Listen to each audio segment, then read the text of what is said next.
तो हम लोग ये पढ़ रहे थे कि भाई प्लानिंग क्या होता है, एंड प्लानिंग में मीनिंग पढ़ चुके थे, बेनिफिट्स पढ़ चुके थे, and we were to start with what is called as features of planning. मतलब प्लानिंग की कैरेक्टरिस्टिक्स बेसिकली क्या होती हैं। ओके, तो ये पॉइंट्स हम लोग सब लिख चुके थे, इजंट इट।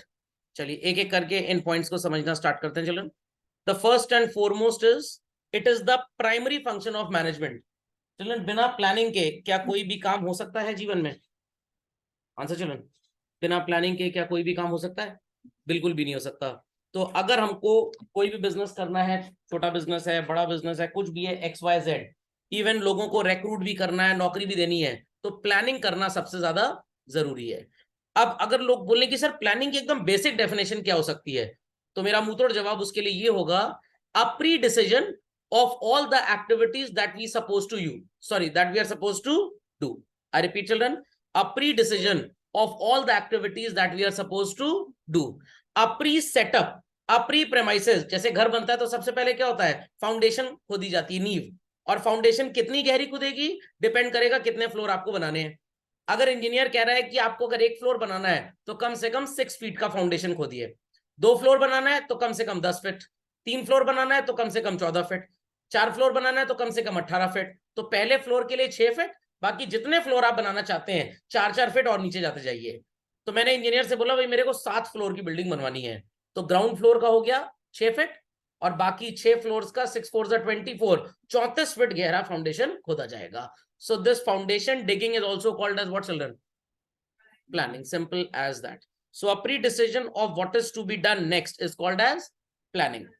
आपको चीजों को ऑर्गेनाइज करना है, कहां से रॉ मटेरियल लेके आएंगे, कहां पे फैक्ट्री सेटअप करेंगे, कैसे उसको डिस्पैच करेंगे मार्केट तक, उसका एडवर्टाइजमेंट कैसे होगा, लोगों को कैसे जॉब देना है। जब फैक्ट्री में प्रोडक्शन होगा तो डिसाइड करना है कि हम किस दिन कितने यूनिट्स का प्रोडक्शन करेंगे। फेस्टिव सीजन आ रहा है तो प्रोडक्शन ज्यादा होगा, फेस्टिव सीजन चला गया तो प्रोडक्शन वापस से कम हो जाएगा। It is all called as what children? Planning basically. तो चाहे ऑर्गेनाइजिंग फंक्शन हो मैनेजमेंट का, चाहे स्टाफिंग फंक्शन हो, चाहे डायरेक्टिंग हो, चाहे कंट्रोलिंग हो, everything starts with what children? Simple as that. आप भी सवेरे सो के उठते हैं तो क्या करते हैं? दिन भर की दिनचर्या, आज आपको क्या क्या रिवाइज करना है, भाई किस किस चीज की क्लास है आज आपकी, कितना होमवर्क आपको कब कंप्लीट करना है। होमवर्क जिस दिन कम मिलेगा उस दिन रिवीजन ज्यादा कर लेंगे, जिस दिन होमवर्क ज्यादा मिलेगा उस दिन रिवीजन थोड़ा सा अगले दिन कर देंगे। Understood this? और कुछ लोग तो कहते हैं कि कुछ भी हो, एग्जाम जब आएगा तो देखा जाएगा कितना गैप मिला है, क्योंकि हमको तो 2 4 10 साल में क्लास पास करनी है, एक साल में तो पास करने का कोई विचार ही नहीं है। That is also called as planning basically. समझ में आ गया? उसामा बिन लादेन जी का नाम सुना होगा लोगों ने। उन्होंने जब ट्विन टावर्स पे अटैक किया था, what was that children? That was also the effect of planning. अगर प्लान ना किया होता तो क्या ट्विन टावर पे अटैक कर पाते? बिल्कुल भी ना कर पाते। तो please copy this feature very quickly. चलो, अगर लोगों को लास्ट क्लास याद हो थोड़ी सी, तो मैंने बताया था आपको PODSCORB। Please pronounce it. Sir ये तो POD क्या बन जाएगा? पॉड। SCORB क्या बन जाएगा? स्क्रॉब। तो क्या बन जाएगा? पॉड स्क्रॉब। अब आपके सिलेबस में पॉड स्क्रॉब में क्या क्या कवर्ड है? Planning is there, organising is there, directing is there, staffing is there, controlling is there. Organising हो तो क्या कितनी बार ऑर्गेनाइज कराओगे? तो बेसिकली यहाँ पे कोई ओ नहीं है, it is simply R&B as such. तो आपके सिलेबस में क्या नहीं है? Reporting and budgeting. ये 12th के सिलेबस से उड़ा दिया गया है, ये सीधे बच्चे को पढ़ाया जाता है ग्रेजुएशन और पोस्ट ग्रेजुएशन के सिलेबस में। सो सबसे पहले हम ये डिसाइड करते हैं कि हमें क्या करना है, what we purpose to do. और ये कैसे डिसाइड करेंगे? हमारा ऑब्जेक्टिव क्या है। तो 10th क्लास आपने पास कर लिया, अब आप डिसाइड करेंगे कि भाई हमको 11th क्लास में कॉमर्स लेके पढ़ना है। फिर हम 11 12 में कॉमर्स लेके जब पढ़ेंगे तो हम CA करेंगे या BCom करेंगे या MBA करेंगे या लॉ का कोर्स करेंगे, वगैरह वगैरह, जो भी आपका डिसीजन है। That all thinking of yours is called as what children? Planning. और इसके बाद आप अकॉर्डिंगली सब्जेक्ट को पढ़ने के लिए बुक्स खरीदेंगे, अलग अलग क्लासेस ज्वाइन करेंगे, ताकि आपको एकदम बेस्ट गाइडेंस मिले, what you are doing for your self. But organising में भी ऑर्गेनाइज कहां से करना स्टार्ट करना है, उसको क्या बोलेंगे चिल्ड्रन? प्लानिंग। समझ में आ गया?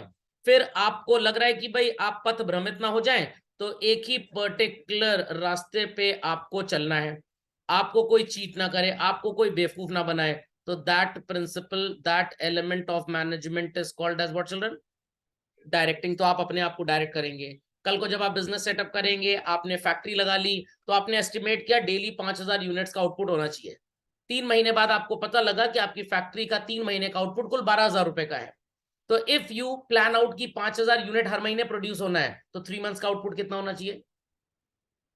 1 महीने का 5000, तो 3 महीने का कितना होगा?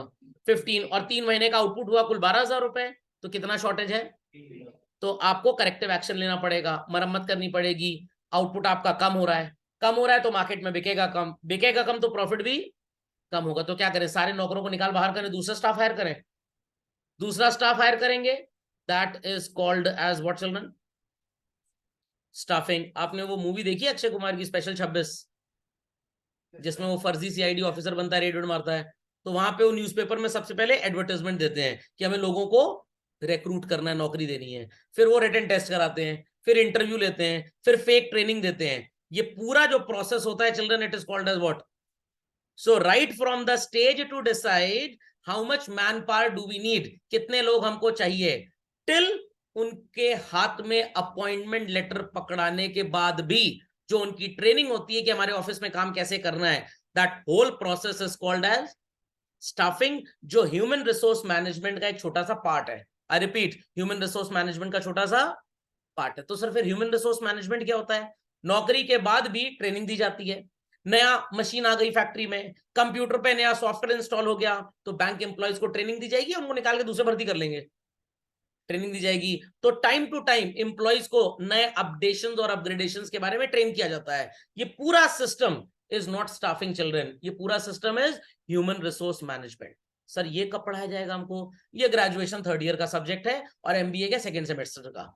तो ह्यूमन रिसोर्स मैनेजमेंट मतलब कैसे अपने लोगों को मैनेज करना है, right from the day newspaper में एडवर्टाइजमेंट देना till they retire, till they retire. And sometime retirement के बाद भी उनकी पेंशन टाइम पे आ रही कि नहीं आ रही है। गवर्नमेंट एम्प्लॉय अगर आप हैं, हाई कोर्ट के जज थे, सुप्रीम कोर्ट के जज थे, आर्मी ऑफिसर थे, रेलवे एम्प्लॉय थे, तो रिटायरमेंट के बाद भी आपको वो बेनिफिट्स मिलते रहते हैं। तो अगर मान लीजिए आपके मौसा जी रेलवेज में हेड थे किसी पोस्ट पे, चीफ स्टेशन मास्टर थे, जब वो रिटायर हो जाएंगे तब भी उनका कोटा रहेगा रिजर्वेशन का, उनको लाइन में लग के रिजर्वेशन करवाने की जरूरत नहीं होगी। अगर आपके पापा मान लीजिए इनकम टैक्स कमिश्नर थे, तो रिटायरमेंट के बाद भी जो गवर्नमेंट एमिनिटीज मिल रही, कम हो जाती है ऑब्वियस सी बात है, बट थोड़ी बहुत मिलती रहेंगी। अगर आप कल को हाई कोर्ट या सुप्रीम कोर्ट के जज हैं और रिटायर हो गए, तो जीवन भर एक सिक्योरिटी गार्ड आपके साथ रहेगा ही रहेगा। और जब जज थे तब तो 2-2 3 दिन सिक्योरिटी गार्ड थे। तो ये पूरा प्रोसेस नौकरी का एडवर्टाइजमेंट देने से लेकर रिटायरमेंट तक is known as what? Human resource management. सिर्फ नौकरी देने वाली जो बात थी, एडवर्टाइजमेंट लेकर अपॉइंटमेंट लेटर पकड़ाने तक, is known as what children? Staffing basically. तो स्टाफिंग ह्यूमन रिसोर्स मैनेजमेंट का एक छोटा सा पार्ट होता है। तो ये जितने एलिमेंट्स आपको पढ़ाए जा रहे हैं, and thereafter we have what children? Controlling. What is controlling? मैंने अभी अभी आपको बताया ना, हमने सोचा था कि आउटपुट 5000 यूनिट्स पर मंथ होगा, तो 3 महीने का आउटपुट कितना होना चाहिए? 15। बट हो कितना रहा है? 12। तो आउटपुट कम है, क्या किया जाए? एम्प्लॉय को निकाल दे नौकरी से? नो, उनको ट्रेनिंग देंगे, देखेंगे गड़बड़ी कहां पे हो रही है, ताकि जो आउटपुट कम हो रहा है वो वापस से पैचअप हो जाए। This activity is called as what? Controlling. घर में गैस में कुछ बनाया होगा आपने, जब ज्यादा चाय बॉयल होने लग जाती है, वो रेगुलेटर को क्या करते हैं? लेफ्ट की तरफ घुमा के सिम कर देते हैं, और जब लगता है उबाल नहीं आ रहा तो वापस से उसको राइट की तरफ घुमाते हैं। What you are doing actually? Controlling. और अगर 5000 यूनिट का आउटपुट का प्लान है और 3 महीने का आउटपुट हो गया 25,000, मतलब जितना सोचा था उससे कहीं ज्यादा, तो इट इज गुड और bad? It is again bad. Why? क्योंकि जब ज्यादा बनेगा तो बाजार में जाएगा ज्यादा, तो ज्यादा स्टॉक खाली करने के लिए रेट प्राइस गिराना पड़ेगा, तो क्या उतना नुकसान मतलब फायदा होगा? नो। वो पढ़ा होगा डिमांड में, इकोनॉमिक्स में, क्लास 11 में, पैराडॉक्स ऑफ प्लेंटी। जब फसल बहुत अच्छी होती है तो फार्मर फील्स हैप्पी और sad? Farmer feel sad. Why sir farmer feel sad? क्योंकि अब उसका आउटपुट अच्छे दाम पे नहीं बिकेगा, पड़े पड़े खराब हो जाएगा, पेरिशेबल कमोडिटी है, तो उसे सस्ते में बेचना पड़ेगा। तो बहुत ज्यादा प्रोड्यूस हो जाए वो भी खराब है, बहुत कम प्रोड्यूस हो वो भी खराब है। Sir what is this R and B? R is basically चुगली करना, जिसे मैनेजमेंट की भाषा में क्या बोलते हैं? Reporting. And B is budgeting. ये क्या होता है? किसी भी एक्टिविटी को कैरी आउट करने के लिए हम एक प्री प्लान हिसाब किताब बनाते हैं कि भाई इतना पैसा प्रोडक्शन में खर्च होगा, इतना सेलिंग में, मार्केटिंग में, सेल्स प्रमोशन में खर्च होगा, इतना प्रॉफिट जोड़ लें तो इतना पैसा हमारे पास आना चाहिए। ज्यादा आया उससे कि कम आया, इसकी पूरी रिपोर्ट आप बना के देंगे अपने हेड्स को। That is called as what? Budgeting. और जो काम आपको दिया गया था टारगेट अचीव करने का, वो आपने कितने अच्छे से अचीव किया, कितने टाइम में अचीव किया, एफिशिएंटली अचीव किया कि नहीं, इफेक्टिवली अचीव किया कि नहीं, तो ये रिपोर्ट देनी पड़ेगी। It is called as what? Reporting. Course में तो नहीं है, बता देता हूं। डेली का डेली अपडेट्स होते हैं ऑर्गेनाइजेशंस में। कितना सेल का टारगेट रखा गया ऑल इंडिया, कितनी सेल एक्चुअली हुई, ज्यादा हुई उम्मीद से या कम, इसकी डेली रिपोर्ट बनती है बच्चों। और इस रिपोर्ट को क्या बोलते हैं? Management information systems. What? Information system. मैं इसका एक छोटा सा आपको एग्जांपल देता हूं। अपने स्कूल में अगर आपने देखा हो कि टीचर्स के पास एक प्लान डायरी होती है। कुछ स्कूल्स में क्या होता है, हर क्लास में एक लॉग बुक होती है। व्हेन टीचर कम्स, वो आने का टाइम डालता है, उसमें क्या क्या पढ़ाया वो पूरा लिखता है, अपना सिग्नेचर करता है, और पीरियड ओवर हो गया, जाने का टाइम लिख देगा। तो उस लॉग बुक को डेली के डेली प्रिंसिपल ऑफिस में सबमिट कर दिया जाएगा। तो principal will come to know कि टीचर ने कौन सा टॉपिक आज कवर किया है। Fundamental logic is clear. This is the exact example of what children? Reporting. और जो बड़े बड़े इंटरनेशनल स्कूल्स होते हैं जिनकी ढेर सारी ब्रांचेस होती हैं, तो वहां पे तो भाई हर ब्रांच में बराबर कोर्स चले, क्योंकि क्वेश्चन पेपर एक बनता है, सारे ब्रांचेस को कॉमन टेस्टिंग होती है। तो डेली इवनिंग में ऑफिस स्टाफ इस डेटा को कंप्यूटर पे एक्सेल शीट पे टाइप करता है, ताकि अगर managing body of the school want to see कि किस ब्रांच में कितना कोर्स किस टॉपिक का खत्म हो गया, वो उस फाइल को ओपन करके देख सकते हैं। तो that is known as what children? Reporting. और इस रिपोर्टिंग के प्रोसेस को हम पूरे सिस्टम में क्या बोलते हैं? Management information systems. समझ में आई बात कि नहीं आई? पक्का? तो रिपोर्टिंग और budgeting is not a part of class 12 syllabus. आपको 12th में क्या क्या पढ़ना है? पॉट्स। क्या पढ़ना है? पॉट्स। प्लानिंग पढ़ना है, organising, directing, staffing and controlling. तो सब करने से पहले इन सब का भी इंडिविजुअली क्या करना पड़ेगा आपको? प्लान करना पड़ेगा। कैसे कंट्रोल करें, अगर शॉर्टेज हो रही है आउटपुट में, तो एम्प्लॉइज को कैसे ट्रेनिंग दी जाए। तो planning itself is a function, as well as वो दूसरे एलिमेंट्स का भी एक फंक्शन है। खोपड़े में बात गई कि नहीं गई? तो प्लानिंग को पापा बोल सकते हैं, अपने आप को भी मैनेज करना है और पूरे फैमिली को भी मैनेज करना है। समझ में आ गई बात? Children heard this? चलिए, ऑब्जेक्टिव अचीवमेंट। अब मारुति सुजुकी इंडिया लिमिटेड जैसी कंपनी का ऑब्जेक्टिव है कि 2023 में हमको अपनी सेल्स को 25% बढ़ाना है। क्या करना है? बढ़ाना है। तो बस सोच लेंगे तो हो जाएगा क्या? नो। अकॉर्डिंगली उनको एडवर्टाइजमेंट्स करने पड़ेंगे। एडवर्टाइजमेंट में बढ़िया बढ़िया ब्रांड एम्बेसडर लेके आने पड़ेंगे। अमिताभ बच्चन जी को लेके आना पड़ेगा, ऐश्वर्या राय जी को लेके आना पड़ेगा। अगर वो मारुति गाड़ी को अच्छा बोल देते हैं तो हिंदुस्तान के कुछ लोग उसको खरीदने लग जाएंगे। Is that understood? Is that understood?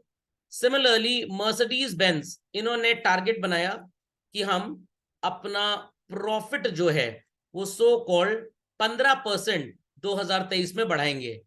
तो सेल्स नहीं बढ़ाएंगे, क्या बढ़ाएंगे? प्रॉफिट। तो प्रॉफिट बढ़ाने के लिए क्या करना पड़ेगा भाई? या तो ज्यादा सामान बेचो, या उतनी ही गाड़ियों को थोड़े हाई प्राइस पे बेच दो, तो अल्टीमेटली प्रॉफिट हो जाएगा। अब ये लोग चेक करेंगे कि भाई इंडिया में तो हाई प्राइस पे प्रोडक्ट बेचना बहुत ही मुश्किल है, तो क्या करते हैं? इंडिया में दाम वही रखते हैं, वर्ल्ड वाइड अपनी कार्स का प्राइस बढ़ा देते हैं। Fundamental logic is clear? तो this is called somewhat as what children? Objective. Recession का पीरियड आ गया, कोविड का समय आ गया भाई, 2020 2021 लॉकडाउन की सिचुएशन हो गई। मारुति वालों को लग रहा है भाई फैक्ट्री तो बंद चलेगी 2-3 महीना, काम धंधा चौपट रहेगा, सेल तो हमारी एकदम जीरो होगी।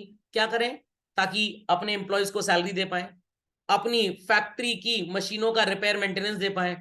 तो उन्होंने दिमाग लगाया, दिमाग लगाया, दिमाग लगाया, और आइडिया आया कि हमारी मशीनें कार जो बनाती हैं, they can also manufacture what? Ventilator.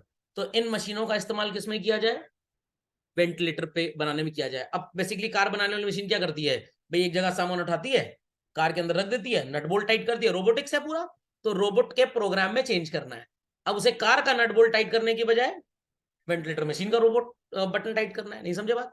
You are a human being. आज आपको पढ़ाया जा रहा है कि भाई business studies, commerce, management, accounting, economics, finance वगैरह वगैरह कैसे पढ़ना है आपने पढ़ लिया। कल को जब आपका ये कोर्स खत्म हो गया, अब आपको स्पेनिश लैंग्वेज सीखनी है क्योंकि आप एक्सपोर्ट बिजनेस करना चाहते हैं, तो आप स्पेनिश लैंग्वेज की क्लासेस ज्वाइन करेंगे। तो जैसे यहाँ पे होमवर्क आपको कॉमर्स सब्जेक्ट का मिलता है, आप उसको करते हैं, स्पेनिश लैंग्वेज का मिलेगा आप उसको कर लेंगे। Are people getting what I mean to say? People are understanding? तो मम्मी को नौलखा हार पहनने की आदत थी, अब आज मम्मी को बर्थडे पार्टी में जाना है, मौसी के बर्थडे, बेटे के बर्थडे में, क्या मम्मी नौलखा हार लाद के चल देंगी? नो। पतला सा छोटा सा पेंडेंट सेट पहन लेंगी। क्या उसको सीखने के लिए कैसे पहनना है कोचिंग ज्वाइन करनी पड़ेगी? नो। तो जैसे नौलखा हार पहना वैसे ही उसको भी पहन लिया, तो वही चीज यहाँ पे भी थी। तो मारुति का ऑब्जेक्टिव क्या है कि धंधा बंद नहीं होना चाहिए, क्या बनाना स्टार्ट करते हैं? वेंटिलेटर। Understood everybody? आपने इस कंपनी का नाम सुना होगा, चलन। प्रोडक्ट बनाती है कॉल्ड एज व्हाट? आईफोन। और क्या बनाती है ये? मैकबुक। ये कौन सी बुक होती है? जरा अकाउंट्स की बुक की तरह होती है। अपने लैपटॉप को मैकबुक बोलते हैं बेसिकली। समझ में आ गया? अब अगर हम बात करें कि यूएस में आईफोन का प्राइस और इंडिया में आईफोन के प्राइस में कितना फर्क है, तो भाई यूएस में आपको आईफोन 14 मिलेगा 36,000 रुपए में, 512 GB स्टोरेज के साथ। और हिंदुस्तान में कितने का मिलता है? 1,01,000 रुपए का, 512 GB का इतने का मिलता है। अब सर आप कैसे बता सकते हैं? मैंने खरीदा है बेसिकली, तो ये 36,000 रुपए का, और हिंदुस्तान में कितने का? ये 1,01,000 का। अब सर इतना फर्क क्यों है प्राइस में? इस फर्क का रीजन है बच्चों, 22% का इन्हें भारत सरकार को जितने पार्ट से इंपोर्ट करते हैं दूसरी कंट्रीज से, उस पे इंपोर्ट ड्यूटी देनी पड़ती है। 18% का इन्हें देना पड़ता है क्या? जीएसटी। तो भाई 40% दाम तो यही फर्क है। तो जो चीज यूएस में 1 लाख की है, लगभग समझ लीजिए 65,000 की है वो चीज। कितने की है? 65,000। सर 40% तो 40,000 होता है, 65,000 पे 40% लगेगा ना, 1 लाख में थोड़ा 40% लगेगा। Selling prices inclusive of taxes. तो 65,000 में 40% जोड़ते हैं, लगभग 35-36,000 रुपए आएगा। तो आईफोन की प्राइस यहाँ पे 1 लाख रुपए हो जाती है। अब सर इंडिया में आईफोन की फैक्ट्री लग गई है, फॉक्सकॉन है, सेमीट्रॉन है, एक विंट्रॉन कंपनी है, 2-4 कंपनी सौदा कर लिया इन्होंने, और इंडिया में अभी आईफोन बनने लग गए हैं। तो सर इंडिया में जब आईफोन बनने लग गए हैं, तो there price should go down by 40%? बिल्कुल नहीं, क्योंकि आईफोन का जो नॉर्मल मॉडल है, फिर एक आता है आईफोन प्लस, एक आता है प्रो, और एक आता है प्रो मैक्स, एक आएगा ultra, dynamic, rich, glossy, glamour, पता नहीं फेयर एंड लवली बेच रहे हैं, मोबाइल बेच रहे हैं, मेरी समझ में नहीं आता। तो अब अल्टीमेटली इंडिया में सबसे ज्यादा कौन सा आईफोन बिकता है? आईफोन नॉर्मली 6.1 इंचेस और आईफोन प्लस ये सबसे ज्यादा बिकते हैं। इनकी सेल लगभग 80% है, और ये मॉडल्स बड़े महंगे हैं, इनकी सेल कितनी है? 20%। तो अब एप्पल वालों ने क्या सोचा कि ये वाले जो मॉडल्स हैं, इनकी मैन्युफैक्चरिंग अभी भी कहां पे होगी? चाइना में। और इनकी मैन्युफैक्चरिंग कहां होगी? इंडिया में। Is that clear? अब चाइना से फैक्ट्री इंडिया क्यों आ रही है? प्लानिंग है चिल्ड्रन ये भी। This is one of the objectives. Apple बहुत बढ़िया फैक्ट्री चला रहा है चाइना में, कोई प्रॉब्लम की बात नहीं है। पहले इनकी फैक्ट्री कहां हुआ करती थी? यूएस में। जब इनको लगा कि India, China, Bangladesh, Sri Lanka, Pakistan, Jakarta, Thailand and all that, Bangkok and all, इस जोन में, एशियन कंट्रीज में बहुत सेल है, बहुत सेल। तो यूएस में बने, 8-10 हजार 15,000 किलोमीटर ट्रैवल करने के बाद उसका शिपिंग कॉस्ट बहुत ज्यादा है। तो एक काम करते हैं, ओरिजिनल डिजाइनिंग प्लांट कैलिफोर्निया में सेटअप कर दिया, वहां से डिजाइन बना के सॉफ्टवेयर बना के भेजा, फॉक्सकॉन कंपनी से सौदा कर लिया, यूएस में मत बनाओ, कहां बनाओ? चाइना में, क्योंकि चाइना में लेबर सस्ती है। यूएस में वो नट बोल्ट जोड़ने वाला जो टेक्नीशियन होगा ना आईफोन की फैक्ट्री में, कहेगा मेरे को $4,000 तनख्वाह चाहिए। कितनी? $4,000, लगभग हो गया 3 लाख रुपए, 3-3.5 लाख रुपए हो गया। चाइना वाला कह रहा मैं 1 लाख में काम कर दूंगा। तो 1/4 उनकी लेबर है, तो कहां पे उनको मैन्युफैक्चरिंग सस्ती पड़ेगी? चाइना में। तो ऑब्जेक्टिव बनाया उन्होंने कि अगर प्रॉफिट बढ़ाना है तो लागत को कम करो, क्योंकि एंड्रॉयड आ चुका है मार्केट में, सैमसंग इज देयर, तो भाई हम प्राइस बढ़ा के तो प्रॉफिट नहीं बढ़ा सकते। कैसे प्रॉफिट बढ़ेगा? कॉस्ट को कम कर दीजिए। कॉस्ट को कम करने के लिए क्या करना पड़ेगा? ऐसे देश में फैक्ट्री लगाओ जहां पे लेबर कॉस्ट कम हो। तो आईफोन के डिब्बे पे देखिएगा लिखा होता है designed in California, manufactured in China. अब जो आप आईफोन अगले साल से देखेंगे इंडिया में, या 2-4-6 महीने बाद से देखेंगे, तो उसमें क्या लिख के आएगा? Designed in California, made in India. तो अभी जो बीकेसी में मुंबई में नया शोरूम खुला ना, और साकेत में दिल्ली में, तो वहां पे जो आईफोन बिकते हैं उस पर लिखा होता है designed in California, made in India. When you switch it on, उस पर नमस्ते हिंदी में लिख के आता है, वो इंडियन प्रोडक्शन है। तो maximum iPhone 14 and iPhone 14 plus Hindustan में बनाए जा रहे हैं, but pro and pro max अभी भी कहां बन रहे हैं। बट क्वेश्चन ये उठता है कि सर वो चाइना से फैक्ट्री इंडिया में क्यों लाना चाह रहे हैं? रीजन नंबर वन, कोविड वाला कार्यक्रम जो चाइना ने किया, वो देश के लिए, दुनिया के लिए बहुत बेइज्जती की बात थी। अब एप्पल को क्या लग रहा है कि अगली बार फिर से अगर ये कोई वायरस वाला नाटक आ गया तो दुकानदारी हो जाएगी बंद। और पूरी दुनिया में सबसे कम डेथ रेट कहां पे था? इंडिया में। क्यों? अरे मुन्ना हलवाई के सड़े तेल के छोले भटूरे खाए हमने, इसलिए नहीं मरे, इम्यूनिटी बनी थी। तो इंडिया में अगर प्लांट लगाते हैं तो कम से कम लॉन्गेविटी ऑप्शन मिलेगा हमको, हमारा धंधा चौपट नहीं होगा। और चाइनीज गवर्नमेंट इतनी गिरी हुई गवर्नमेंट है पूरी दुनिया में, रिकॉर्डिंग चल रही है ना? हाँ चल रही है। इतनी गिरी हुई गवर्नमेंट है कि आपका कॉपीराइट प्रोटेक्टेड है ही नहीं। चाइना में आपको 5,000 रुपए में डुप्लीकेट आईफोन मिलेगा जिसके अंदर ऑपरेटिंग सिस्टम एंड्रॉइड होगा, और चाइनीज गवर्नमेंट इसको प्रमोट करती है ताकि अपना सेल्फ धंधा प्रमोट हो। इंडिया में लीगल प्रोटेक्शन बहुत ज्यादा है, बहुत ज्यादा है। यहां पे आप एक डुप्लीकेट जूता भी बना दीजिए तो आपको इतने जूते पड़ेंगे, आप बुद्धि ठिकाने आ जाएगी। तो चाइना से डिपेंडेंसी कम करने के लिए they have shifted there plant in India. पहले तो गवर्नमेंट ऑफ इंडिया इनको कोई रिलैक्सेशन टैक्स में दे नहीं दी थी। अब इन्होंने सोचा कि अगर इंडिया में फैक्ट्री सेटअप कर लें तो 40% कॉस्ट हमारी कम हो जाएगी, और इंडिया में भी आईफोन का भाव वही होगा जो मोर और लेस यूएस में होगा। बट अभी क्या है, इंडिया में कौन से फोन्स बन रहे हैं? सस्ते वाले, महंगे वाले नहीं बन रहे। और महंगे वाले फोन की सेल इंडिया में बहुत कम, तो उनको प्रॉफिट अभी मैनेज करना है अपना, इसलिए अभी वो दाम नहीं गिरा रहे हैं। 2026 के बाद से ये pro max, ultra dynamic, super rich, glamorous series जो इनकी होती है, they all will be manufactured in India. तो आईफोन 5 मॉडल्स 2026 से लॉन्च करेगा, आईफोन 17 जब आ जाएगा तो। ओके, तो अभी 4 आते हैं, आने वाले टाइम में 5 हो जाएंगे, और सबके सब कहां बनेंगे? इंडिया में। तो ये जो 1 लाख वाला मोबाइल है ये तब तक पहुंच जाएगा 2 लाख का, बट इंडिया में ये उस समय भी 1 लाख का ही मिलेगा। क्यों? The benefit is of tax. खोपड़े में बात गई। तो सर आप इंडिया की बात कर रहे हैं, दुबई में क्यों सस्ता आईफोन? क्योंकि दुबई की गवर्नमेंट भी एप्पल वालों से उतना टैक्स नहीं लेती। दुबई गवर्नमेंट का क्या सोचना है, लोग ज्यादा आईफोन खरीदेंगे तो लोग ज्यादा सिम कार्ड सर्विस हमारे यहाँ यूज करेंगे, तो हमारी टेलीकॉम कंपनीज प्रमोट होंगी। अब हिंदुस्तान में लोगों की कमाई ही उतनी नहीं कि 1 लाख का फोन खरीद पाए, कुछ ही है खरीदने वाले, सब लोग नहीं है। तो कुछ लोगों में कौन लोग हैं? सुपर रिच लोग of the country, super rich. सरकार के लिए इनके पास बहुत पैसा है, ये हमको 40% टैक्स दे सकते हैं। अब लोग कहेंगे सर आपने 1 लाख का फोन खरीदा, अरे मैं देखने में बेवकूफ थोड़ा लगता हूँ शक्ल से।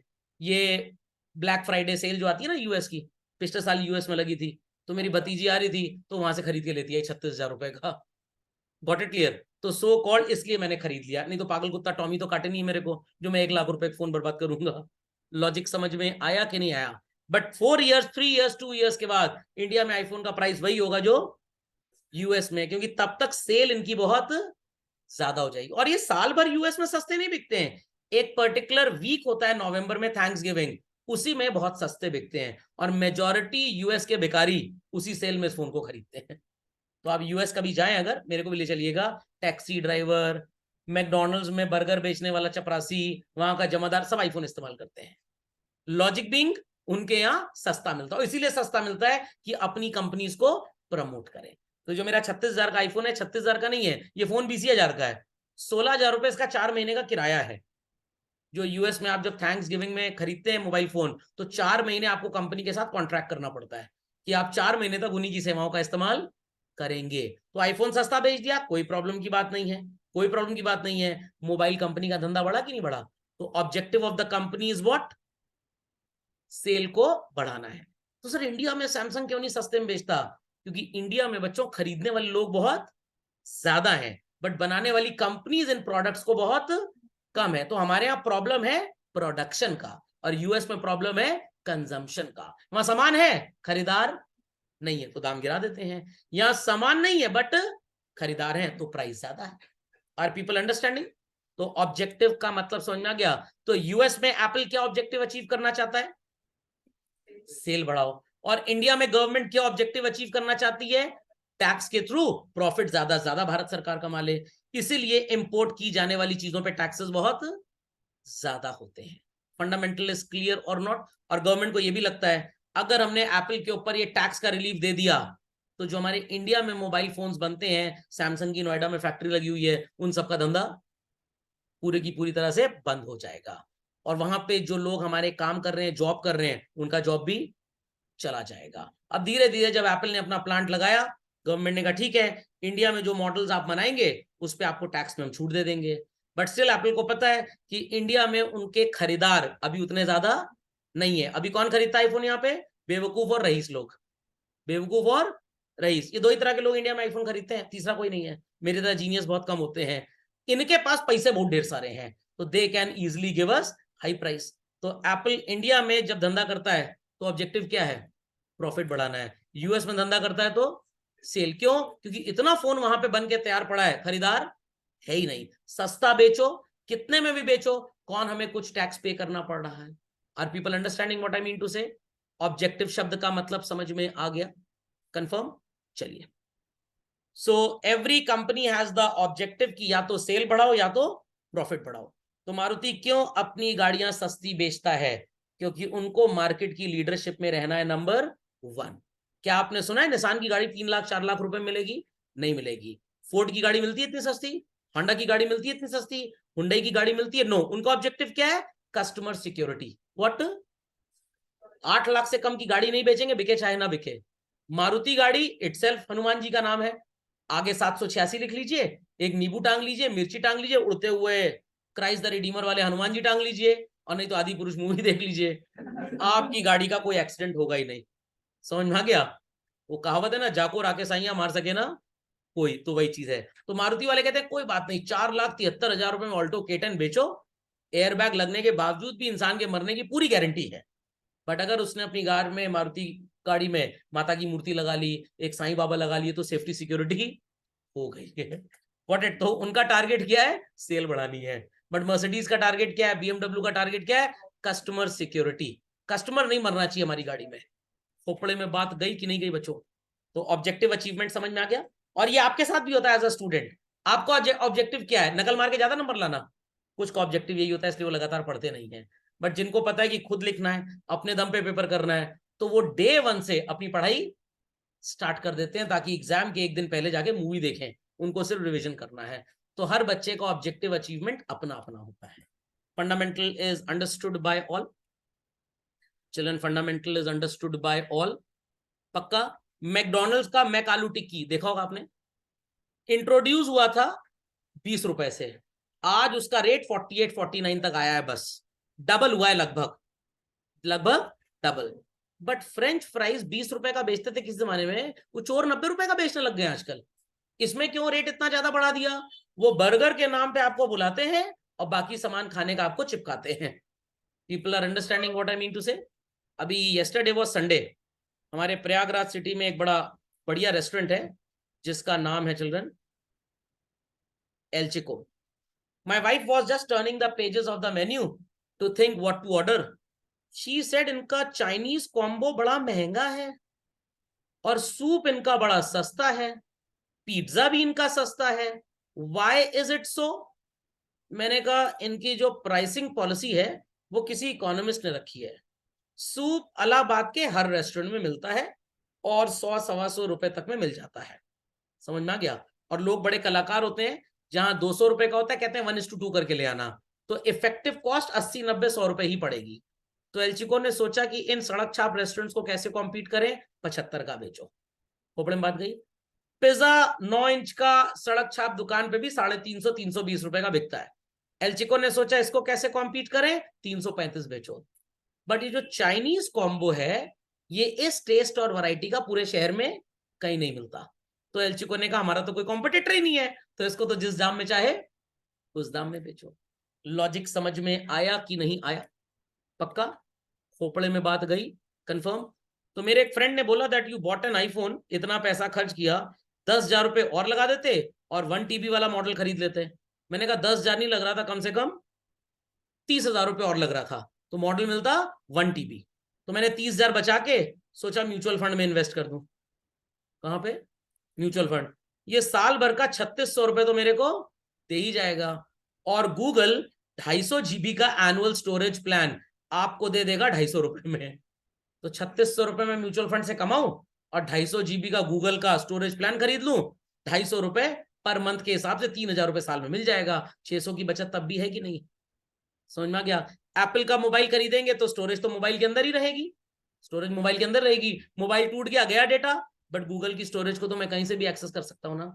तो सर फिर ये जो 1 TB वाला आईफोन खरीदते हैं ये कौन होते हैं? ये सुपर महा बेवकूफ होते हैं, ये सुपर महा बेवकूफ होते हैं। मैं मजाक नहीं कर रहा, मैं सही बोल रहा हूँ। हिंदुस्तान में आईफोन खरीदने वाली जो जनता है वो स्टेटस सिंबल के लिए ही खरीदती है।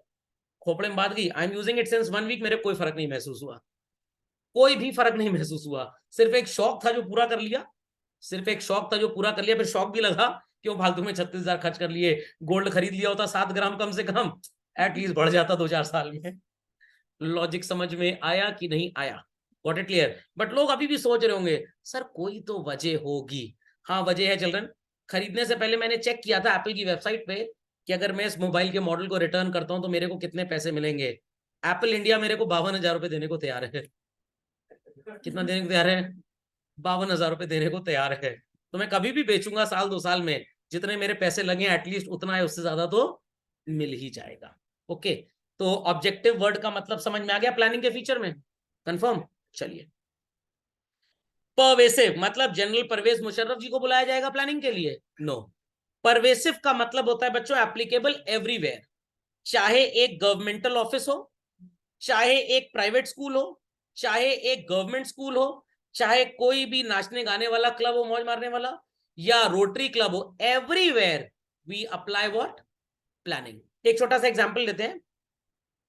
काफी लोगों को हॉस्पिटल जब जाना होता है तो बड़ा उनको डर लगता है, भाई ऑपरेशन वगैरह है, और डॉक्टर सबसे पहले पेशेंट को ऑपरेट करने से पहले उनके रिश्तेदारों को बोलता है कुछ अरेंज करके ले आइए। क्या? मोमोज? फिर? नहीं, पैसा तो लाएंगे लाएंगे, ऑब्वियस सी बात है। With that blood. Very good.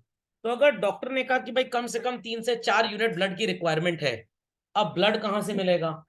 तो भाई ब्लड तो ब्लड बैंक से मिलेगा और किसी बैंक से नहीं मिलेगा। तो अल्टीमेटली ये ब्लड बैंक चलते कैसे हैं?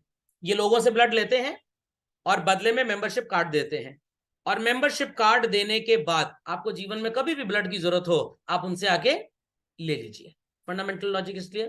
तो ब्लड बैंक भी अपना स्टॉक पूरा करने के लिए क्या करता है? संडे संडे छुट्टी वाले दिन कहीं ना कहीं कैंप लगाता है।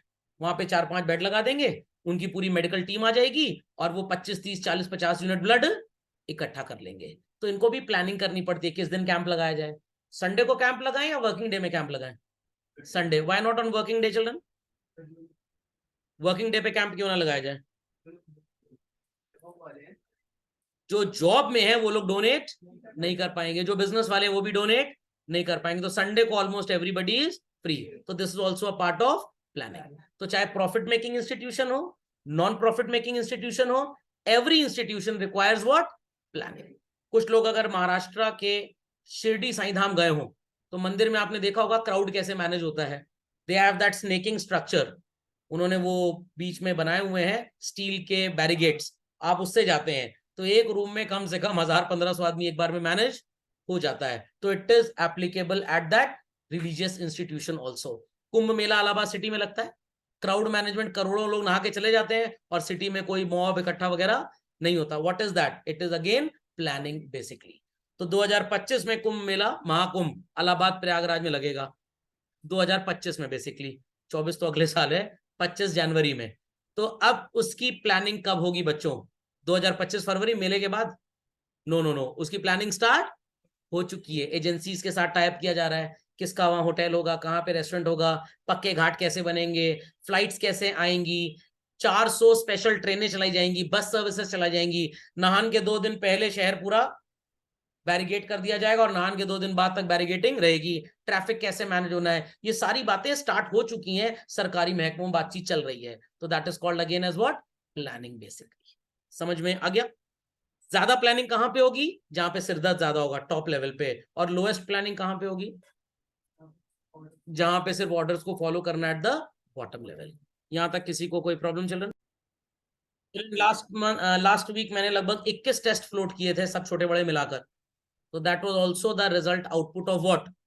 प्लानिंग। विदाउट प्लानिंग वो काम किया जा सकता है? बिल्कुल भी नहीं।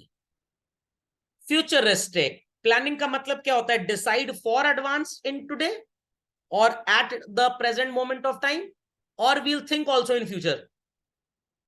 No, think today what is to be done in future. तो प्लानिंग प्रेजेंट टेंस हुआ या फ्यूचर टेंस हुआ? It is present continuous tense basically, ना फ्यूचर है ना present, it is present continuous. आज सोचते हैं कल के लिए एज सच। तो it simply means looking ahead. Like अभी आप क्लास 12th में हैं, month of June is about to end within 10-11 days. आपके पास जुलाई, अगस्त, सितंबर, अक्टूबर, नवंबर, दिसंबर, मैक्सिमम 5-6 महीना पढ़ने का बचा है। हैंड इन हैंड आपको यह भी सोचना है कि क्लास 12th के बाद आप करेंगे क्या। कुछ तो सोच के बैठे सर शादी कर लेंगे सर, फिर बाद में पता लगा सरकारी उम्र 21 साल है तो चलो शादी प्लान ड्रॉप आउट करो। क्या करेंगे आप? पढ़ाई करेंगे। कुछ लोग सोच रहे हैं 4 ईयर ग्रेजुएशन करें और कुछ लोग सोच रहे हैं 3 ईयर। सर फर्क क्या होगा? न्यू एजुकेशन पॉलिसी के तहत अगर आपका ग्रेजुएशन 4 ईयर का है तो पीजी कोर्स 1 साल का हो जाएगा आपका, और अगर ग्रेजुएशन 3 ईयर का है तो पीजी कोर्स 2 साल का होगा। सर फर्क क्या पड़ेगा? फर्क पड़ेगा। अगर आप जल्दी जॉब वॉब में जाना चाहते हैं ग्रेजुएशन के बाद तो you will pursue a 3 year course, but आपको लग रहा है नहीं 4 साल आराम से पढ़ेंगे उसके बाद देखा जाएगा, then you will pursue a 4 years. कुछ लोग अगर टेक्निकल एजुकेशन लेना चाहते हैं, हो सकता है वो कुछ मार्केटिंग डिप्लोमा वगैरह करके कॉरेस्पॉन्डेंस जॉब में घुस जाए और साथ साथ पढ़ते रहें। कुछ लोग हो सकता है 5 ईयर लॉ कर लें, कुछ लोग हो सकता है एमबीए, या मान लीजिए ग्रेजुएशन के बाद एमबीए करें और 12th के बाद सीए कर लें। सोचेंगे कब इसके बारे में? अगले साल। सोचना आज पड़ेगा। 31 मार्च से पहले रजिस्ट्रेशन हो जाएगा तो आपकी बुक्स वगैरह आ जाएंगी और आप आगे चल के एग्जाम अपना कंपटीशन का सीयूईटी का दे पाएंगे। 30 जून से पहले 2024 में रजिस्ट्रेशन करा लेंगे तो दिसंबर 24 का फाउंडेशन का सीए का अटेम्प्ट दे पाएंगे। तो you will be thinking today for what you have to do in future. Fundamental logic is clear? पक्का? और बेस क्या होता है आपके प्लान का? Past experience. बेस क्या होता है? Simple as that. Involves decision making, multiple alternatives you have. क्या ब्रह्मा जी की तरह ऐसे ही बैठ जाएंगे, विष्णु भगवान की तरह? No no no no no. आप बेस्ट प्लान अप्लाई करेंगे या वर्स्ट प्लान अप्लाई करेंगे? Best plan. Carefully you will check it out, किस प्लान में कितना एडवांटेज और कितना disadvantage. It is just like that. आपको इंटरनेट कनेक्शन लेना है अपने घर के लिए। एयरटेल का कनेक्शन आपको मिलेगा 499 प्लस जीएसटी और जियो का कनेक्शन मिलेगा 399। इसकी स्पीड होगी 30 एमबीपीएस और इसकी स्पीड होगी 40 एमबीपीएस। अगर आपको हाई स्पीड की जरूरत है, you'll go for what? Airtel. और लो स्पीड में अगर काम हो जाता है यूल गो फॉर व्हाट? जियो। तो आपका डिसीजन मेकिंग क्या होगा? अगर आप एक इंस्टीट्यूशन है, आप एक ऑफिस है, आप एक स्कूल है, तो इस तरह का घटिया कनेक्शन आपके लिए काम नहीं करेगा। आपको क्या लेना पड़ेगा बच्चों? Leased line. ये क्या होती है सर? पोल पे एक तार आता है और उससे आपके घर में तार ढेर सारे आ जाते हैं। पोल पे एक तार आ गया डिब्बे में और वहां से 5-10 घरों को कनेक्शन दे दिया गया। दैट्स नॉर्मल इंटरनेट, जिसकी स्पीड थोड़ी स्लो होती है। बट अगर आपको लीज्ड लाइन चाहिए, इसकी स्पीड बहुत ज्यादा होती है और सीधे एक्सचेंज से, जहां से इंटरनेट सर्विस स्टार्ट हुई है, वहां से एक तार आपके घर पे आ जाएगी। तो जनरली ये कनेक्शन कटेगा नहीं।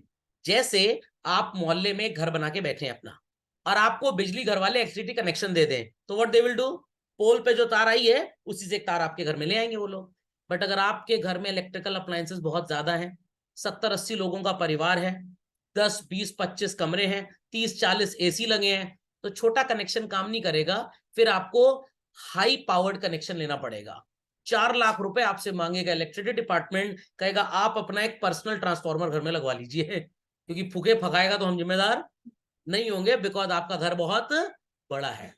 तो जैसे स्कूल्स होते हैं, ऑफिस होते हैं, सोसाइटीज होती हैं, जब फ्लैट्स होते हैं, तो वहां अलग अलग कनेक्शन नहीं दिया जाता, एक ट्रांसफार्मर ला के रख देते हैं, फिर उससे कनेक्शन बढ़ता है। तो leased line is just like घर में पानी की बोरिंग।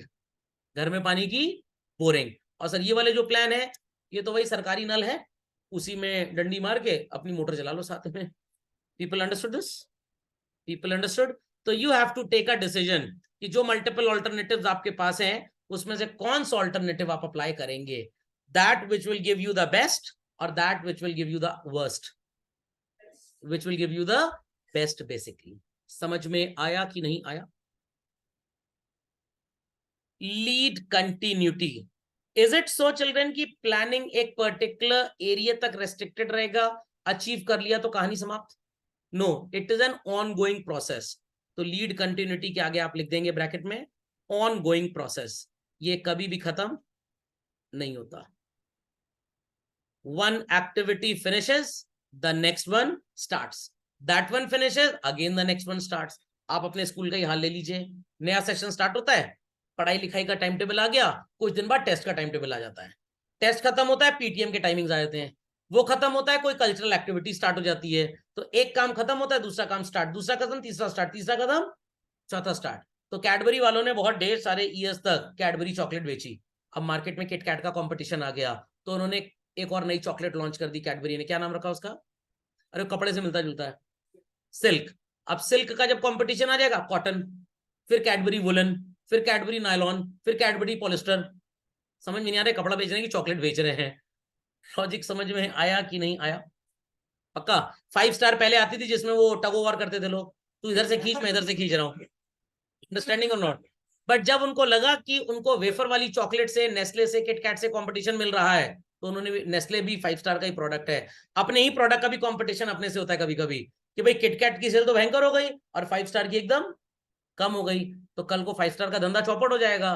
तो 5 स्टार में भी एक और फ्लेवर लॉन्च कर दिया जिसमें आपको बीच में वेफर भी मिल जाएगा। तो जो लोग वेफर वाली 5 स्टार लेना चाहते हैं वो XYZ कमोडिटी ले लें, जो नॉर्मल वो टगोर वाली 5 स्टार लेना चाहते हैं वो दूसरी ले लें। अब चॉकलेट महंगी हो गई, बट हमारे देश में गरीब सड़क छाप लोग मेरी तरह ज्यादा है, ये 5 रुपए से ऊपर इनकी औकात नहीं चॉकलेट खरीदने की। तो पहले 5 स्टार हमारे जमाने में बच्चों इतनी बड़ी मिलती थी, 5 रुपए की इतनी बड़ी 5 स्टार। अब बस सुन लिया ना, हो गई तुम्हारी 5 स्टार, जाओ। अब इतनी नन्ही सी 5 स्टार देते हैं वो लोग।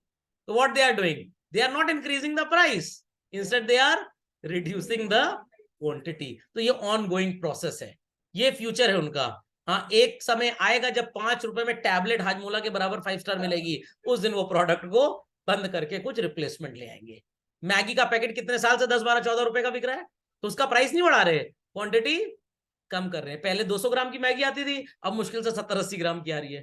टूथपेस्ट वाली कंपनी क्या करती है, पहले इतना बड़ा टूथपेस्ट बेचती है 40 रुपए का, अब दाम बढ़ाना है और पब्लिक खिसिया जाएगी, तो 40 का दाम कर दो 50 और टूथपेस्ट थोड़ा सा बढ़ा दो 30% एक्स्ट्रा।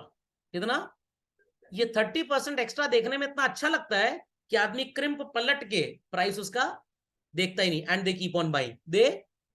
उसके बाद क्या होता है, 3 महीने बाद वो 40% एक्स्ट्रा जो था वापस से कम हो गया और आपको ज्यादा पैसा देने की आदत पड़ चुकी है। समझ में आ गया? तो ऑन गोइंग प्लानिंग, आज ये कर रहे हैं, अब कल क्या करेंगे?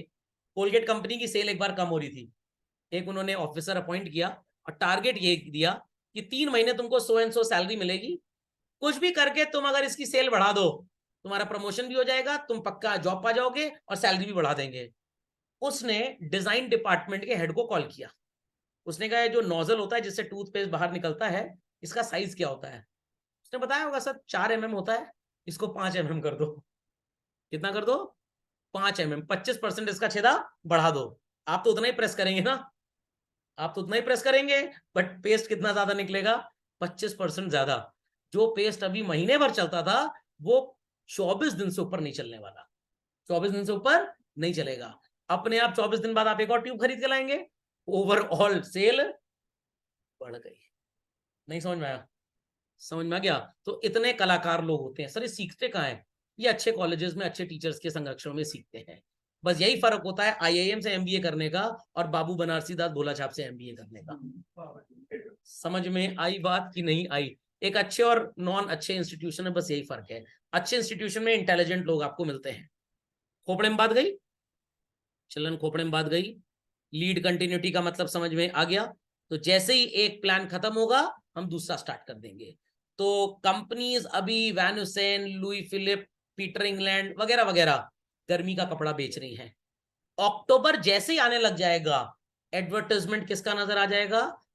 वो कौन सा होता है इनर लोअर जो कंपनी होती है, लक्स ना? हाँ, लक्स कोजी का एडवर्टाइजमेंट अक्टूबर में आ जाएगा। क्या लक्स कोजी का एडवर्टाइजमेंट अप्रैल में आता है? सर कमरे में AC का टेम्परेचर बढ़ाना पड़ जाएगा, देख के गर्मी लगने लग गई। तो अक्टूबर में एडवर्टाइजमेंट क्यों आता है? द नेक्स्ट प्लान इज अब अक्टूबर का सामान बेचो। किसका? बट पिछले साल तो खरीदा था इनरवेयर, अब इस साल क्या करेंगे? इस साल उसमें एक और पागलपंती जोड़ दो, ये फेदर टच है। कौन सा टच है? अरे शरीर एकदम खाल जो है तो हिप्पोपोटामस की तरह है हमारी, हम क्या करेंगे फेदर टच पहन के। तो कंपनीज नए नए प्रोडक्ट क्यों लॉन्च करती हैं? आईफोन का एडवर्टाइजमेंट जब भी आता है, अभी 15 आएगा ना, देखना पब्लिक कैसे पागल बनेगी, द बेस्ट आईफोन एवर। अरे तो 14 में भी यही बोले थे द बेस्ट आईफोन एवर, 13 में भी यही बोले थे बेस्ट आईफोन एवर, 12 में भी यही बोले थे। अरे भैया लीड कंटिन्यूटी है, अब ये बेटर है। और जिस दिन 15 लॉन्च होगा उस दिन समझ लीजिए 14 का प्राइस 15-20 हजार रुपए इंडिया में गिर जाएगा, ताकि अब जिनको औकात बढ़ानी है वो जाके सस्ते में उसको खरीद लें। खोपड़े में बात गई कि नहीं गई? नहीं समझ में आया? समझ में आ गया? तो जैसे ही एक प्लान का एग्जीक्यूशन हो गया, we hop on to the other plan. Understood? समझ में आया? पक्का? चलिए, मेंटल एक्सरसाइज। तो कसरत करने से प्लानिंग होती है या सोचने से प्लानिंग होती है? सोचने से। आप आईफोन 13 देख लीजिए, 14 देख लीजिए और 15 देख लीजिए, सामने से देखने में बच्चों कोई फर्क नहीं महसूस होगा। रेडमी नोट 9 देख लीजिए, नोट 9 प्रो मैक्स देख लीजिए, 8 128 देख लीजिए, 8 256 देख लीजिए, मेमोरी स्टोरेज देखने में फिजिकली सब एक जैसे, सबका कैमरा एक जैसा, बट कैसे कंपनी पागल बनाती है कस्टमर को? मोर स्टोरेज। आप एक बिजनेसमैन है, आपको पास ज्यादा डेटा होता है, आपके लिए ये अच्छा है। खोपड़े में बात गई कि नहीं गई? पक्का? और मैक्सिमम बिजनेसमैन आईफोन जरूर खरीदते हैं छोटे शहरों में, पूरा उधारी काम पर्ची पे लिख के करते हैं। Do they actually need these hi fi gadgets? Absolutely not. ये सिर्फ और सिर्फ सेल्स प्रमोशन एडवर्टाइजमेंट का काम होता है, मेंटल एक्सरसाइज। इतना दिखा दो एडवर्टाइजमेंट में, इतना प्रमोट कर दो। सैफ अली खान पेंटिंग कर रहे हैं घर की, मैंने फोन किया हमारे घर में पेंटिंग नहीं है, आओगे क्या? फोन ही नहीं लग रहा उनका। तो अगर सैफ अली खान जी के घर में भयंकर पेंटिंग है, आप भी वही पेंट करा लेंगे, तो क्या आप सैफ अली खान बन जाएंगे? Absolutely not. क्या करीना कपूर से आपकी शादी हो जाएगी? बिल्कुल ऐसा नहीं होगा। अमिताभ बच्चन जी एडवर्टाइजमेंट करते हैं ना किसी नमकीन का, कौन सी नमकीन है? बीका जी। 25% लीवर काम करता है, बीका जी नमकीन खाएंगे, वो बंदा कोई नमकीन नहीं खाता है। तो जितने एडवर्टाइजमेंट्स आते हैं, these are the mental exercises of the organisations heads, जो पब्लिक को क्या बनाते हैं? सिर्फ और सिर्फ पागल बनाते हैं, बेवकूफ बनाते हैं। समझ में आ गया? आलिया भट्ट जी कोको कोला का एडवर्टाइजमेंट करती हैं, और उनकी स्लिम ट्रिम बॉडी का राज ये है कि उनके पूरे मोहल्ले में चीनी कोई कंज्यूम ही नहीं करता है, गुड़ भी बस हो गया, काम खत्म, सूंघते हैं वो लोग। They are so much diet conscious, so much diet conscious, so much diet conscious, but ऐसा दिखाएंगे चौको पाई का एड, केक खाइए आपके नंबर बढ़ जाएंगे, आप मार्क्स एग्जाम में अच्छे ले आएंगे। तो ये सिर्फ पब्लिक को पागल बनाने की बात होती है। तो it is which type of exercise? Mental exercise, क्योंकि उनको पता है कि हिंदुस्तान की पब्लिक पगलिया टाइप की है थोड़ी सी। लॉजिक समझ में आ गया? विराट कोहली को ले आए, कुर्ता पजामा तो पहनना ही पहनना है। कुछ बच्चे त्योहार ही नहीं मनाते, हम कुर्ता पजामा नहीं है हमारे पास, हम पैंट शर्ट पहन के फेस्टिवल नहीं मनाएंगे, क्योंकि त्योहार मनाने मतलब कुर्ता पजामा चाहिए ही चाहिए। अंडरस्टैंडिंग? कुछ लोग सोचते हैं कि मोहे से और मान्यवर से भैया के कपड़े और मोहे से दीदी के कपड़े अगर ले आए तो जोड़ी हमेशा विराट और अनुष्का वाली हो जाएगी, ठेंगा हो जाएगी। कुछ नहीं, उसके लिए आपको 6,000 करोड़ कमाना पड़ेगा। समझ में आई बात? बिटिया का नाम आराध्या रख दिया तो सोच रहे कि आगे बच्चन अपने आप जुड़ जाएगा, ऐसा थोड़ा होता है भाई। तो it is just marketing, it is just a mental exercise. Public को जिस पागलपन में मजा आता है, कंपनीज ब्रांड्स वही पागलपन दिखाते हैं आपको, और भोली भाली जनता बेचारी हंस जाती है बिना कुछ सोचे और समझे। समझ में आई बात कि नहीं आई? Okay, so people understood intelligent imagination क्या होता है वगैरह वगैरह। वाटर पार्क होता है ना, एक 1,000 रुपए दे के लोग नहाने जाते हैं, अरे घर ही में शावर खोल के नहा लो। समझ में? बट वो एडवर्टाइजमेंट आ गया वाटर पार्क, हाँ ये बढ़िया लग रहा है, और वहां जाके जब नहाए, हे भगवान कहाँ गर्मी में चले आए। खोपड़े में बात गई कि नहीं गई? तो it is all the mental exercise, कैसे हम पब्लिक को अपने प्रोडक्ट या सर्विस की तरफ डोमिनेट कर सकते हैं। अभी इलाहाबाद शहर में एक वो फेयर लगा था, मेला, और वहां फर्जी टाइप के दुबई के स्ट्रक्चर्स बनाए हुए थे, और टीवी में, न्यूज़पेपर में, रेडियो में ऐसा एडवर्टाइजमेंट था कि बस आप 50 रुपए का एंट्री टिकट लेके अंदर घुस जाइए, ऐसा मंत्र मुग्ध होंगे, आपको लगेगा आप सही में दुबई में आ गए। 2 कौड़ी का मिला था, 2 कौड़ी का, मैं 2 बार गया, एकदम 2 कौड़ी का मिला था। समझ में आ गया? एकदम 2 कौड़ी का मिला था। तो it was what? Mental exercise, जो पब्लिक वहां से खींच के लाई। अब पता है 2 4 5 हजार लोग हैं, 50 50 रुपए भी टिकट देंगे, 1,00,000 2 लाख रुपए कमाई हो जाएगी। 20 25 हजार रुपए के स्टैचूज और स्ट्रक्चर बना दिए, 75 हजार तो कमा लिया ना कम से कम, और पब्लिक पागल बनी, क्योंकि पब्लिक के पास पैसा है बट घूमने की जगह नहीं है। Simple as that. सो बच्चों, प्लानिंग के कुछ लिमिटेशंस भी होते हैं, which will be doing in the next class. आप इन पॉइंट्स को प्लीज लिख लीजिए। क्या प्लानिंग 1-2 मिनट में हो जाएगी किसी भी चीज की? नो, तो it takes a longer time और अ शॉर्टर टाइम। प्लीज इसको रिलेटिवली मोर इलास्टिक मत बोल दीजिएगा माइक्रो इकोनॉमिक्स के हिसाब से। तो it's a time consuming process. अगर प्लान जगह, समय, सिचुएशन के अकॉर्डिंगली बदल जाए तो सक्सेस ज्यादा होगी। बट अगर आपका प्लान बच्चों बहुत रिजिड है, आपने सेट कर लिया एडवर्टाइजमेंट में अमिताभ बच्चन जी को ही लाना है, पूरी स्क्रिप्ट लिख दी, सब कुछ लिख दी, और 4 घंटे का शूट होगा, आधे आधे घंटे की शूटिंग 8 दिन, और अमिताभ बच्चन जी से आपका कॉन्ट्रैक्ट हो गया, आपने अपना प्लान एकदम फिक्स कर लिया। अमिताभ बच्चन जी 5 दिन तो आए, छठे दिन उनके प्रॉब्लम हो गई बॉडी में, यूएस चले गए सर्जरी कराने के लिए। तो पिछले 5 दिन का एडवर्टाइजमेंट का जो शूट था वो पूरा का पूरा बेकार हो गया। तो यू शुड हैव ऑल्टरनेटिव और you should not have alternative. अब से दूसरे अमिताभ बच्चन कहां से लाएं? बिल्कुल ना लाएं। मेकअप मैन को पकड़िए, अभिषेक बच्चन को पकड़िए और मुखौटा पहना दीजिए अमिताभ बच्चन जी का, डुप्लीकेट का रोल जैसे करते हैं। तो आपका प्लान रिजिड हो या फ्लेक्सिबल हो, what is better? Flexible. Flexible होगा तो लिमिटेशन नहीं है, इनफ्लेक्सिबल या रिजिड होगा तो इट इज अ लिमिटेशन। समझ में आ गया? May not work in a dynamic environment. Dynamic शब्द का मतलब क्या होता है? चेंजिंग। तो अगर आपका प्लान ऐसा है जो चेंजिंग एनवायरमेंट में काम कर जाए, इट इज गुड, और अगर ना काम कर पाए तो इट इज नॉट गुड। जैसे आपने देखा कोविड के टाइम पे एजुकेशन ऑफलाइन से कैसे शिफ्ट हो गया ऑनलाइन, कल को फिर से पैंडेमिक आएगा तो अब हम तैयार हो चुके हैं इसके लिए। तो 2-3 महीने तो बच्चों को सिर्फ सीखने में लग गया। स्टार्टिंग के 2-4 क्लासेस में तो समझ भी नहीं आया कब कैमरा ऑन करना है, कब माइक ऑन करना है, किससे चैट करना और किससे चैट नहीं करना। बट अब हम डायनेमिक हो गए, हमने अब बदलाव को समझना अच्छे तरीके से सीख लिया है, तो प्लान विल बी गुड। और अगर आपका प्लान बहुत रिजिड है तो ये अच्छा नहीं है, इट्स अ लिमिटेशन। क्या प्लानिंग कोई भी कर सकता है? नो, पढ़े लिखे प्रोफेशनल चाहिए, काफी इंटेलिजेंट लोग चाहिए, अनपढ़ भी कर लेंगे? इंटेलिजेंट लोग चाहिए। क्या इंटेलिजेंट लोग मूंगफली के दाम में मिलेंगे? पिस्ते के दाम पे मिलेंगे? तो पैसा खर्च ज्यादा करना पड़ेगा। क्यों बड़ी बड़ी कंपनीज अपने टॉप बॉसेस को आईआईएम, आईआईटी से रिक्रूट करते हैं, लोकल छाप एमबीए कॉलेज से क्यों नहीं लाते हैं? क्योंकि उनको अपनी हजारों करोड़ की कंपनी चलानी है। तो क्या उनकी सैलरी 1-2 लाख रुपए होती है? करोड़ों में जाती है उनकी सैलरी। तो planning is a costly process और a cheaper process, simple as that. क्या जरूरी है आपने जो प्लान बनाया, जो सोचा है, आउटपुट एग्जैक्टली वो मिले? जरूरी नहीं है। तो प्लान से गारंटी सक्सेस हो, it is actually impossible to say. ऐसा हो भी सकता है और नहीं भी हो सकता। समझ में आ गया? तो limitation children we'll be doing in the next class. Practically मैंने आपको काफी कुछ बता दिया। Then we'll have the planning process. Okay, चलिए।